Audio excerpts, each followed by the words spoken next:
In Twilight of the Idols, Nietzsche makes a provocative statement: "Only the weak resort to arguments." At first glance, this sounds strange, especially coming from a philosopher, right? But let's unravel what he meant.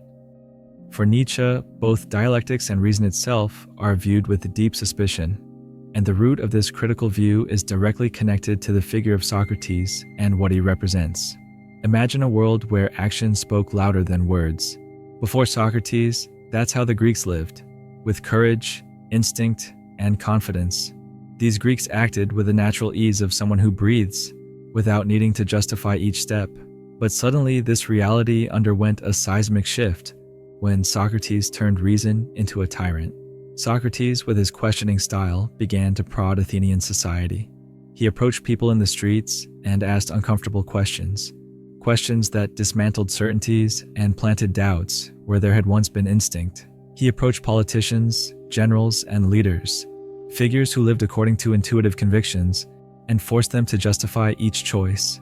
In his dialogues, he always seemed to have the upper hand. But for Nietzsche, this victory was a sham. Socrates was not seeking the truth. He was seeking to disarm. In Socrates' hands, reason became a weapon of destruction rather than creation, because by introducing doubt as a way of life and demanding that everything be justified and proven, Greek culture began to entangle itself in its own webs, trading a straight path for a labyrinth without end. What had once been strength and confidence turned into hesitation. For Nietzsche, this almost obsessive need for rational justifications was a way to deny the instincts, something essential to life. It's like a warrior who hesitates on the battlefield, asking if fighting is morally correct, while the enemy advances mercilessly. That moment of doubt is fatal, and Socrates brought this hesitation to the heart of Greek culture. Think about our modern world. How many times have you failed to make a decision because you were caught up in endless analysis and doubt? The excess of rationalization, inherited from Socrates, is a problem confirmed even by modern neuroscience, because its counterpart, intuition, is far more effective. Far from being mystical, intuition is a cognitive process well documented by science, and it's much more efficient than reason for most of our choices.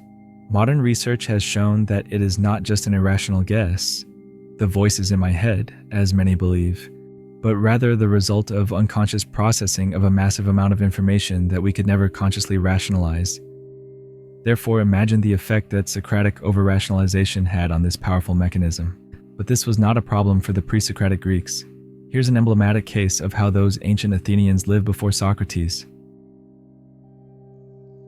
Before Socrates, power was exercised directly, without roundabout explanations. A perfect example is the Dialogue of Melos, recorded by Thucydides during the Peloponnesian War.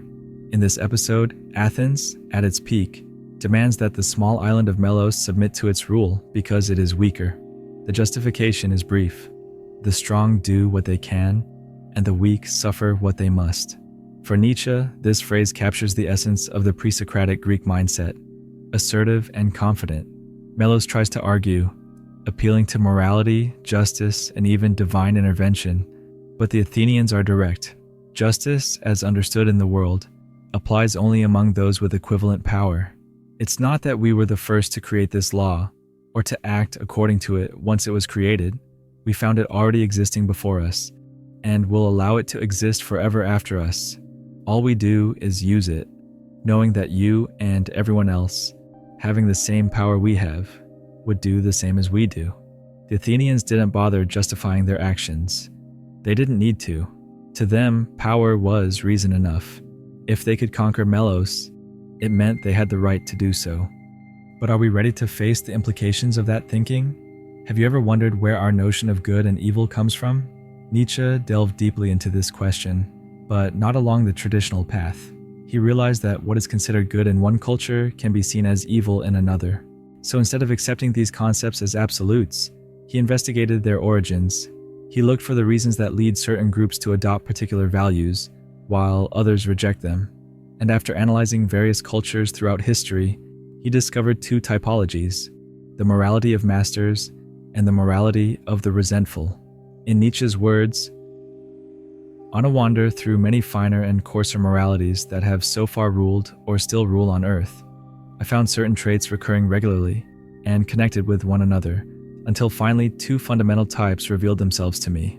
And he highlighted the essential difference: the morality of masters and the morality of slaves.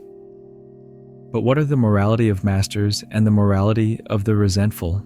The morality of masters is the morality of the Greeks prior to Socrates, strong, confident men who exercise their power without justification. For them, the good is associated with what is strong, vibrant, and life-affirming, while the bad is whatever is weak or incapable. Opposite the morality of masters, we find the morality of the resentful.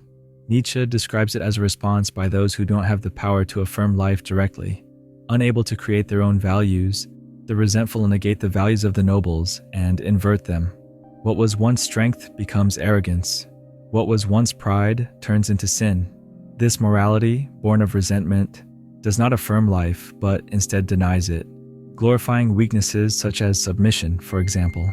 According to Nietzsche, Socrates marked the beginning of this morality of the resentful, not as its cause, but as a symptom of the decay already in progress. This morality of the resentful, introduced by Socrates, was expanded and taken to extremes by Christianity, which made it a central foundation. It continued even after Christian morality weakened, spreading to political ideologies and modern scientific thinking. Today, we find ourselves bound by scientific justifications, much like the character Sheldon Cooper from The Big Bang Theory, who is so immersed in theories that he disconnects from emotions and the human experience. Here, science ceases to be a tool for understanding the world and becomes a paralyzing obsession, reducing humans to data machines. Nietzsche would say that this is reason turning tyrannical, stifling instinct and intuition. As you can see, the morality of the resentful is not confined to the Socratic past or to philosophy books. It walks among us, whispering in our decisions and everyday social dynamics. I'll show how it unfolds in practice. Have you noticed how sometimes someone else's success is seen more as an affront than an inspiration? Consider that colleague who publishes a book or passes a competitive exam. Instead of admiring them or learning from them, many immediately think they only succeeded because they have connections, or it's just luck. That mindset reflects the morality of the resentful, an inability to affirm one's own life, manifesting in criticism of those who manage to affirm theirs. This resentful morality can be observed in all our reactive behaviors, in everything we oppose, hate, or deny.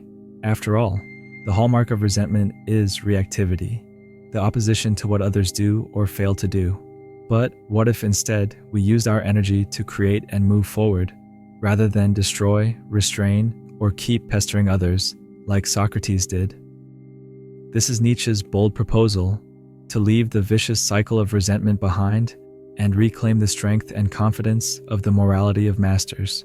Unlike reactivity, which merely responds to others, the morality of masters is driven by active forces, actions that genuinely arise from within, without depending on external approval or conventions. It is a life guided by spontaneity, where vital energy is not squandered on justifications but channeled into creating, acting, and affirming existence. Now consider this honestly. If the limitations imposed by money or status disappeared, what would you do? Which dreams, desires, or projects would finally come to light? Nietzsche's central question is not what society expects of you, but what your essence, free of constraints, truly wants to accomplish. If this topic piqued your interest, I recommend the chapter in Twilight of the Idols called The Problem of Socrates, and the second essay of the book, Genealogy of Morality. And before you leave, consider liking this video. For you, it might just be a click, but for me, it makes all the difference.